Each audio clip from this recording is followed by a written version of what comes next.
Hello बच्चों, तो स्वागत है आपका अपने ही चैनल एंक्यूज एकेडमी में। और हम क्लास 7 की एनसीईआरटी की मैथ्स की बुक चैप्टर नंबर इंटीजर और इसके कुछ क्वेश्चंस जो कि डिवीजन ऑफ इंटीजर पर बेस्ड हैं। हमने कल भी कुछ क्वेश्चंस किए थे। कल वाले लेक्चर अगर जिसने नहीं देखा है तो प्लेलिस्ट में जाकर देख ले।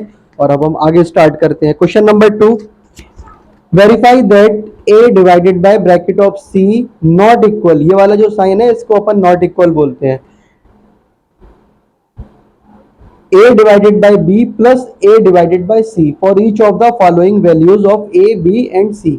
इस क्वेश्चन का मतलब ये है कि आपको ये जो नॉट इक्वल और इक्वल दोनों ही साइन अलग अलग हैं, लेकिन हम क्या करते हैं दोनों ही साइन के लेफ्ट और राइट में देखते हैं। तो इस नॉट इक्वल साइन के जो लेफ्ट में लिखा हुआ है वो एक्सप्रेशन और इस नॉट इक्वल साइन के जो राइट में लिखी हुई है वो वाली एक्सप्रेशन, हमको दोनों ही एक्सप्रेशन को चेक करना है और उसको ये दिखाना है कि ये दोनों बराबर नहीं है और ए बी सी की वैल्यूज हमें दे रखी है। तो क्वेश्चन नंबर सेकंड का ये फर्स्ट पार्ट है जिसमें ए की वैल्यू 12 है, बी की वैल्यू -4 है और सी की वैल्यू 2 है। अब हमें कुछ नहीं करना है, हमें इस क्वेश्चन की पहले एलएचएस उतारना है जो कि है a divided by b plus के c। अब हमें इसमें a, b और c की वैल्यू पुट कर देना है। मतलब जो a की वैल्यू 12, जो b की वैल्यू -4 और जो c की वैल्यू 2 है वो अब हमें इस एक्सप्रेशन में उठाकर रख देना है। रख दीजिए। a की जगह 12 पुट किया, डिवाइड का निशान, b की जगह आपने यहाँ पर बड़ी ब्रैकेट ले लीजिए क्योंकि यहाँ पर अब आ गया है -4 और प्लस c की जगह 2।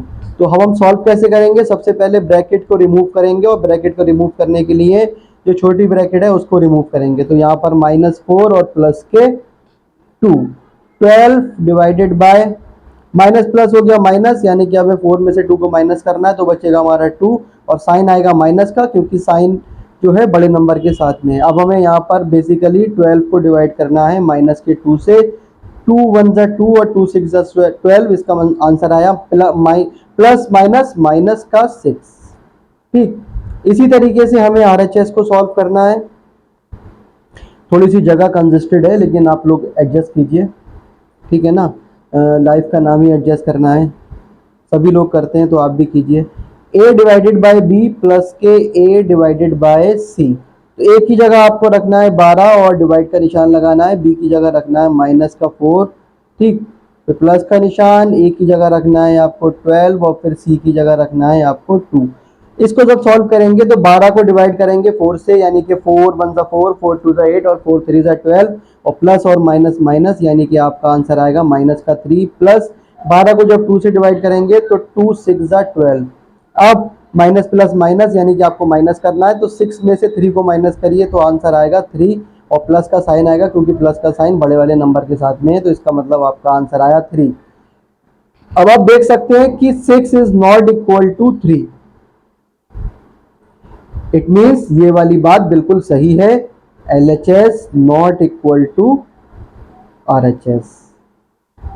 इसके सेकंड वाले क्वेश्चन को भी देख लेते हैं। अब हम इसके लिए भी इसकी LHS उतारते हैं और LHS है हमारी a divided by bracket of b plus के c। a की जगह आप पुट कर दीजिए अब यहाँ पर -10 और डिवाइड का निशान लगाइए, b की जगह पुट करिए 1 प्लस c की जगह पुट करिए 1।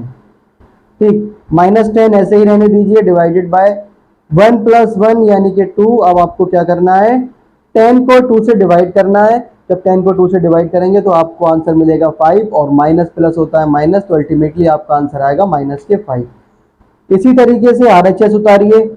RHS उतार देंगे हम a divided by b plus a divided by c। ठीक है, a की जगह अब हम पुट करेंगे -10 और डिवाइडेड बाय b। b की जगह पुट करेंगे 1 प्लस a की जगह पुट करेंगे हम यहाँ पर -10 डिवाइडेड बाय c की जगह पुट करेंगे 1। ठीक, माइनस को डिवाइड, अब आपको 10 को डिवाइड करना है 1 से, तो किसी भी नंबर को अगर 1 से डिवाइड करते हैं तो वही नंबर आ जाता है, ये मैंने आपको कल बताया था। और माइनस प्लस क्या होगा, -10 प्लस, अब यहाँ पर 10 को डिवाइड करोगे 1 से तो भी हमें सेम आंसर मिलेगा और -10 यानी कि -10 प्लस माइनस -10 और माइनस माइनस प्लस, यानी कि अब हमें आंसर मिलेगा 20, साइन आएगा माइनस का। अल्टीमेटली आपका आंसर आया -20। अब आप देख सकते हैं कि ये -5 और ये -20 जो कि नॉट इक्वल है, इसीलिए हम कह सकते हैं कि LHS not equal to RHS। ये हमारा आंसर, ये हमारा वेरिफिकेशन कंप्लीट हो चुका है। ठीक, नेक्स्ट वाले क्वेश्चन पर आते हैं। नेक्स्ट वाला क्वेश्चन है फिल इन द ब्लैंक्स। आपको जो है वो फिल इन द ब्लैंक्स करना है। देखिए 369 डिवाइडेड बाय कोई नंबर, यहाँ पर कोई नंबर होगा। जब हम 369 को किसी नंबर से डिवाइड कर रहे हैं तो अब हमें आंसर 369 ही मिल रहा है। तो बताइए ऐसा कौन सा नंबर है। अभी मैंने आपको ऊपर बताया क्वेश्चन में, किसी नंबर को अगर 1 से डिवाइड करते हैं तो वही नंबर हमें मिल जाता है, तो इट मीन्स यहाँ पर आंसर आएगा 1। ठीक, बी वाला क्वेश्चन देख लीजिए। माइनस के 75 डिवाइडेड बाय माइनस का 1। यहाँ पर कोई नंबर ऐसा है जो कि डिवाइड हो रहा है 75, माइनस का 75 वो नंबर से डिवाइड हो रहा है, तो हमें आंसर मिल रहा है माइनस का 1। तो याद कीजिए, मैंने आपको पीछे जो प्रॉपर्टीज पढ़ाई थी उसमें आपको बताया था कि अगर आप किसी नंबर को उसी नंबर से डिवाइड करेंगे तो आपको आंसर 1 मिलेगा। जैसे कि आप 6 को डिवाइड करें 6 से तो 1, 2 को डिवाइड करें 2 से तो 1, 5 को डिवाइड 5 से करें तो 1। तो यहाँ माइनस है तो इसका मतलब यहाँ पर आएगा प्लस का 75, तभी तो माइनस प्लस माइनस होगा। ठीक, सी वाला क्वेश्चन देख लीजिए। माइनस के 206 डिवाइडेड बाय कोई नंबर और हमें मिल रहा है प्लस का 1। इसका मतलब ये है कि यहाँ माइनस और यहाँ भी माइनस होगा, तभी यहाँ प्लस आया है। और ऐसा क्या नंबर आएगा जो 206 को डिवाइड करे उस नंबर से तो हमें 1 मिल जाए, तो वो नंबर 206 खुद ही होगा।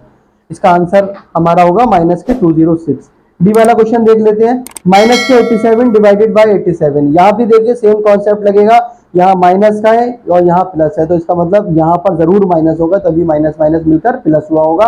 और 87 को कौन से ऐसे नंबर से डिवाइड करें कि 87 मिल जाए, वो हमारा है माइनस का 1। ठीक, ई वाला क्वेश्चन देख लीजिए। यहाँ पे कोई नंबर है जो डिवाइड हो रहा है 1 से, तो हमें मिल रहा है वही नंबर इटसेल्फ, मतलब हमें माइनस के 87 मिल रहा है। तो ऐसा कौन सा नंबर है जो 1 से डिवाइड होने पर हमें माइनस के 87 दे रहा है। तो 1 से कोई भी नंबर डिवाइड होता है तो हमें आंसर वही मिलता है। इसका मतलब यहाँ पर आंसर माइनस का 87 आएगा। एफ वाला देख लीजिए। यहाँ पे ऐसा कौन सा नंबर है जो कि 48 से डिवाइड हो रहा है और हमें आंसर दे रहा है माइनस का 1। तो जाहिर सी बात है यहाँ प्लस है और यहाँ माइनस आया है, तो इसका मतलब यहाँ माइनस होगा ही होगा। और अगर हमें आंसर 1 मिल रहा है डिवाइडेशन पर, तो सेम नंबर से डिवाइड होता होगा, तो हम यहाँ पर 1 आता होगा। ठीक, अगला क्वेश्चन देख लेते हैं। 20 को कौन से ऐसे नंबर से डिवाइड करें जो कि 2 आ जाए। ठीक, 20 को कौन से ऐसे नंबर से डिवाइड करें जो 2 आ जाए। यानी कि हम ये भी कह सकते हैं कि कौन सा ऐसा नंबर है जिसकी टेबल में 2 टाइम्स में 20 आता है। दोनों बातें ध्यान से सुनिए। 20 को ऐसे कौन से नंबर से डिवाइड करें जो आंसर 2 आ जाए। ये माइनस तो हम देख लेंगे, कोई बड़ी बात नहीं है, क्योंकि ये प्लस का है तो जाहिर सी बात है यहाँ माइनस होगा। अब आप मुझे ये बताएं कि 20 को किस ऐसे नंबर से डिवाइड करें जो आंसर 2 आए। या मैं ये कह सकता हूं कि ऐसा कौन सा नंबर है जिसकी मल्टीप्लाई में 2 टाइम्स कराऊं तो मुझे 20 मिले, यानी कि जिसके टेबल में 2 टाइम्स में 20 आ जाए। तो बहुत आसान जवाब, और इसका आंसर है 10। ठीक है, माइनस के 10 होगा। अब यहाँ पे ऐसा कौन सा नंबर आएगा जिसको मैं डिवाइड करूं 4 से तो मुझे आंसर मिले माइनस का 3। तो यहाँ प्लस है और यहाँ माइनस आया है आंसर में, इसका मतलब यहाँ माइनस तो होगा ही होगा। और यहाँ पे ऐसा कौन सा नंबर है जिसको मैं 4 से डिवाइड करूं तो मुझे 3 मिले। या फिर मैं ये कह सकता हूँ कि 4 की टेबल में 3 टाइम्स में ऐसा कौन सा नंबर है। तो 4 की टेबल में 3 टाइम्स में नंबर है आपका 12। तो 12 को आप डिवाइड करिए 4 से तो आपको आंसर मिलेगा माइनस का 3। ठीक, तो ये कुछ क्वेश्चंस थे, और भी क्वेश्चंस हैं वो भी देख लेते हैं।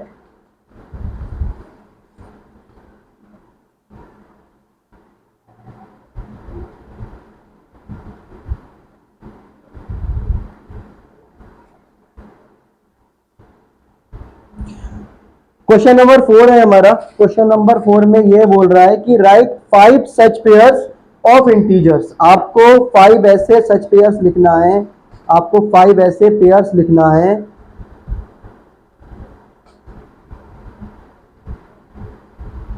Right 5 such pairs of integers. आपको इंटीजर के 5 ऐसे पेयर लिखना है such that a divided by minus के 3, a डिवाइडेड बाय माइनस के 3। One such pair is 6 comma minus के 2। ठीक है, क्वेश्चन समझ में आया। क्वेश्चन बहुत इजी है, करने की कोशिश कीजिए और आराम से हो जाएगा, ये कोई बड़ी बात नहीं है। मतलब आपको ऐसे 5 पेयर लिखना है इंटीजर के जो कि पहला नंबर दूसरे नंबर से डिवाइड हो तो हमें आंसर मिले -3। देखिए पहला पेयर इन्होंने दे रखा है कि 6, -2, तो 6 को डिवाइड करते हैं -2 से तो हमें आंसर मिलता है -3। तो देखिए फर्स्ट पेयर, फर्स्ट वाला पेयर मेरी नज़र में क्या होगा, पहला जो उन्होंने दे दिया है कि मैं पहला वाला पेयर लेता हूँ 3 डिवाइडेड बाय -1। तो 3 को डिवाइड करोगे -1 से तो आंसर आएगा आपका -3।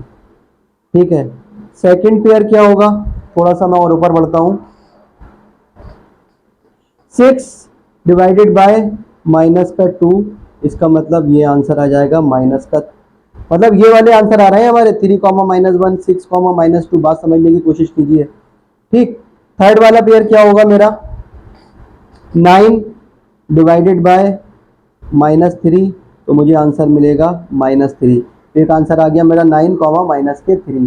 ठीक है, फोर्थ वाला मेरा पेयर क्या होगा, 12 डिवाइडेड बाय -4, तब भी मुझे आंसर मिलेगा -3। और फिफ्थ वाला मेरा पेयर क्या होगा, 3 लाना है ना, तो 18 और डिवाइडेड बाय -6, तो मुझे आंसर मिलेगा -3। ठीक, तो ये क्वेश्चन बहुत आसान है, आपको ऐसे पेयर ढूंढना है इंटीजर के दो जो आपस में डिवाइड होने पर -3 दें। ठीक, ये आप अपने घर पे भी कीजिएगा और मुझे 6, 7, 8, 9 5 पेयर और ढूंढ के दीजिएगा और अपना आंसर कमेंट बॉक्स में कीजिएगा। तो मेरा आंसर क्या होगा, पहला आंसर होगा मेरा 3, -1, दूसरा होगा 6, -2, तीसरा होगा 9, -3 और चौथा होगा 12, -4 और पांचवा होगा 18, -6। ठीक है, समझ में आया ना आपके क्वेश्चन, बहुत अच्छा क्वेश्चन था। अगला क्वेश्चन है क्वेश्चन नंबर 5। देखिए ध्यान से पढ़िए क्या क्वेश्चन है, The temperature at 12 noon was 10 degree centigrade above 0। मतलब कि दिन के 12 बजे, ये जो नून लिखा हुआ है इसका मतलब ये है कि दिन के 12 बजे जो टेम्परेचर था वो 10 डिग्री एबव था 0 से, यानी कि प्लस का 10 डिग्री सेंटीग्रेड था। If it decreases at the rate of 2 degree centigrade per hour, अगर ये कम होना शुरू हो और ये कम इस तरीके से हो कि हर घंटे में 2 डिग्री सेंटीग्रेड कम होता रहे अंटिल मिडनाइट, और ये कहानी कब तक चलेगी कम होने की, ये चलेगी आधी रात तक। At what time would the temperature be 8 degree centigrade below zero. अब हमें क्या करना है, टेम्परेचर 8 डिग्री सेंटीग्रेड लाना है और वो 0 के बिलो हो, यानी कि हमें टेम्परेचर लाना है -8 डिग्री सेंटीग्रेड। ठीक, क्वेश्चन समझ में आ गया ना आपको, क्वेश्चन बहुत ईजी है, समझ में ना आए तो वीडियो को पॉज करके पीछे करके एक बार फिर से सुन लीजिए। ठीक, ये अच्छी फैसिलिटी है यूट्यूब के अंदर कि आप वीडियो को पॉज करके दोबारा से सुन सकते हो अगर आपके समझ में ना आता हो। ठीक, तो अब हम इसको करने की कोशिश करते हैं और क्वेश्चन को करने की अप्रोच हमारी क्या होगी, हमारी अप्रोच ये होगी कि जो हमें डिक्रीज होने का रेट दे रखा है, यानी कि हर घंटे 2 डिग्री सेंटीग्रेड कम हो रहा है, ठीक है ना, हर घंटे 2 डिग्री सेंटीग्रेड कम हो रहा है, हमें मतलब किस टाइम पर वो टेम्परेचर 8 डिग्री सेंटीग्रेड होगा माइनस का।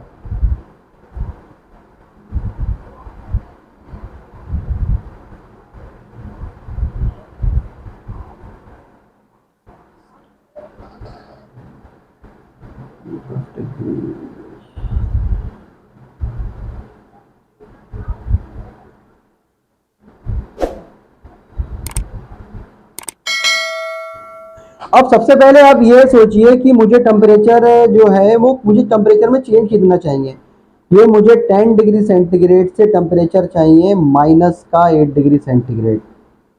ये मेरा मेन बेसिक मोटो है, मेरा बेसिक अप्रोच क्वेश्चन को करने का ये है कि मुझे यहाँ पे कितना चेंज चाहिए, मुझे चाहिए 10 डिग्री सेंटीग्रेड से -8 डिग्री सेंटीग्रेड, यानी कि मुझे 10 डिग्री सेंटीग्रेड से -8 डिग्री सेंटीग्रेड पहुंचना है। तो बेसिकली मुझे देखिए क्या होगा, ये जो नंबर लाइन है ये 0 वाली है, ठीक, इसके ऊपर 10 है और यहाँ पर कहीं 8 है, तो मुझे ये देखना है कि टेम्परेचर 10 डिग्री सेंटीग्रेड है।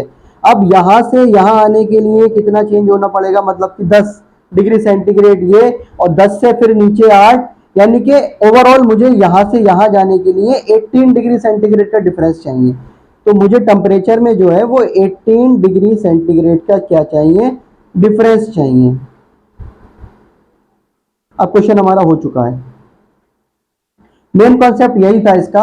अब देखिए कि 1 घंटे में 2 डिग्री सेंटीग्रेड कम हो रहा है, 1 घंटे में 2 डिग्री सेंटीग्रेड कम हो रहा है, या फिर मैं ये भी कह सकता हूं कि 2 degree centigrade decreased in 1 hour. मतलब कि 2 डिग्री सेंटीग्रेड कम हो रहा है 1 घंटे में, और मुझे निकालना कितना डिग्री है, 18 डिग्री सेंटीग्रेड कितने घंटे में पहुंचेगा, कम होगा, क्योंकि मुझे टेम्परेचर 18 डिग्री सेंटीग्रेड तो कम करना है। पहले मैं ये वाला टेम्परेचर जो है वो बिलो द जीरो लाइन है, और ये वाला जो है वो एबव द जीरो लाइन है। तो बेसिकली जो डिफरेंस है वो यहाँ से लेके यहाँ तक का 18 है। तो मुझे टेम्परेचर 18 डिग्री सेंटीग्रेड कम करना है। तो 2 डिग्री सेंटीग्रेड कम हो रहा है 1 घंटे में, मुझे निकालना कितने डिग्री सेंटीग्रेड है, 18 डिग्री सेंटीग्रेड। तो देखिए यूनिटरी मेथड आ गया यहाँ पर। अब मैं क्या करूंगा, सबसे पहले मैं यहाँ पर 1 डिग्री सेंटीग्रेड, अब देखिए क्या है यहाँ पर क्वेश्चन में, यूनिटरी मेथड में मैंने आपको यह बताया था कि अगर आपको कम दे रखा है और ज्यादा का निकालना है तो आपको क्या करना पड़ेगी, मल्टीप्लाई। लेकिन उसके लिए कंडीशन है कि कम का मतलब यहाँ पर यूनिट होना चाहिए, यूनिटरी मेथड यानी कि यहाँ पर 1 डिग्री सेंटीग्रेड होना चाहिए। तो मैं कर लेता हूं, 1 डिग्री सेंटीग्रेड डिक्रीज कितने टाइम में होगा, इन 1/2। 1/2 क्यों हुआ, देखिए ये ज्यादा दे रखा है 2 डिग्री सेंटीग्रेड और मुझे कम निकालना है, और ज्यादा दे रखा होता है कम निकालना होता है, तो क्या करते हैं, डिवाइड करते हैं। अब मुझे कितना निकालना है, 18 डिग्री सेंटीग्रेड डिक्रीज्ड इन, अब देखिए इनटू हो जाएगा 18। ये क्या करा, मल्टीप्लाई क्यों किया भाई, मल्टीप्लाई इस मारे करा। अब मुझे यहां पर कम दे रखा है और मुझे ज्यादा चाहिए। देखिए ध्यान से देखिए, बहुत अच्छा कॉन्सेप्ट है। यहां ज्यादा दे रखा था तो मुझे कम चाहिए, तो मैंने डिवाइड करा। अब मुझे कम दे रखा है तो मुझे ज्यादा चाहिए, इसलिए मैंने मल्टीप्लाई किया। ये है हमारा यूनिटरी मेथड का बेस्ड। बात समझ में आई ना। तो बस इसको सॉल्व कर लीजिए, 2 1 जा 2 और 2 9 जा 18, यानी कि टाइम मेरा लगेगा 9 आवर। मतलब 9 घंटे में टेम्परेचर यहां पर पहुंच जाएगा। अब इस क्वेश्चन में पूछा क्या है, एट व्हाट टाइम, मतलब किस समय। अब भाई ये बज रहे थे 12, यानी कि ये 12 थे नून के। अब यहां से आप 9 घंटे चल दीजिए, प्लस के 9 आवर कर दीजिए इसमें। तो 12 से 1 2 3 4 5 6 7 8 9, यानी कि ये रात में 9 बजे PM ये टेम्परेचर मेरा below the 0 degree 8 degree centigrade हो जाएगा। बात समझ में आई। ये क्वेश्चन बहुत अच्छा था और बहुत ही अच्छे से समझाया गया है। अगर आपको समझ में ना आया हो तो एक बार फिर से वीडियो को पीछे करके देख लीजिएगा। और ये यूनिटरी मेथड का कॉन्सेप्ट बहुत अच्छा है, इसी में लगेगा, और आपको एक जगह नहीं, ये 10 जगह आपको ये कॉन्सेप्ट देखने को मिलेगा। बस एक बार ध्यान से देख लीजिएगा, पूरे फोकस के साथ देखिएगा, समझ में जरूर आएगा। बस देखिए यहाँ पे ज्यादा दे रखा था और कम निकालना था तो मैंने डिवाइड किया, फिर यहाँ कम दे रखा है और ज्यादा निकालना है तो मैंने मल्टीप्लाई कर दिया। ठीक, और मैंने क्या चीज पकड़ी, मैंने चीज ये पकड़ी कि 2 डिग्री सेंटीग्रेड कम हो रहा है 1 घंटे में, और मुझे कितना निकालना था, 18 डिग्री सेंटीग्रेड का डिफरेंस निकालना था, इसलिए मैंने 18 डिग्री सेंटीग्रेड कम होगा कितने घंटे में वो निकाल लिया। और वही मेरा क्वेश्चन का बेस था और इसी से ही क्वेश्चन पूरा कंप्लीट हुआ है।